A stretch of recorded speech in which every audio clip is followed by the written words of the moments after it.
Здравейте, колеги! За всички, които имат проблем с пространството като мене и които се налага понякога да извършват дребни полировъчни действия в тясно, там където трябва да си извадиш непременно тази полировачка от някъде, да я сложиш, да свършиш малка работа и пак да я прибереш. Винаги основният проблем е в това, че където и да я турнеш, тя започва да вибрира, защото тия шайби са от овча вълна, те са истински и са... Никой не може да ги центроваш, винаги ще бият и понеже това нещо като не е фиксирано някакси като шмиргел или като тия другите мотори, които са фиксирани и не мърдат, проблема винаги е голям. И затова днес тази въпиюща историческа несправедливост беше ликвидирана. Ето на корпуса отдолу на това бившия шмиргел съм закачил една хубава дъщица. Не за друго, защото тази хубава дъщица след това е така, като дойде и се слага на менгемето и веднъж сложена на менгемето, сега ще видите какъв хубав звук се чува.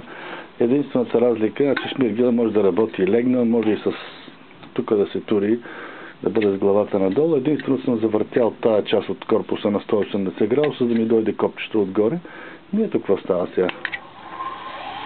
Това нещо, като се пусне, шайбата спи, освен това е в абсолютно празно пространство и тук може да се работи спокойно отдолу, иначе ако това седи някъде на маса, винаги тук отдолу пространството е изядено. Така че така по този елементарен и прост начин една историческа неправда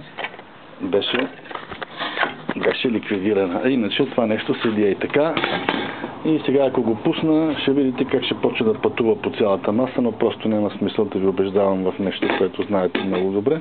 Значи това може да не бъде такъв, но това може да бъде полир с два моркова, малкият полир може да бъде тези умела руки, които има ни стари от едно време руски с моторче, с шайба тук с дисков шлайф отстрани и така нататък, но мисълта ми е, че на което и менгеме да се закрепи вече този шлайф по този прост и елементарен начин. Тук в случая една дъщица от паркет, просто за да е по-здрава, нищо повече.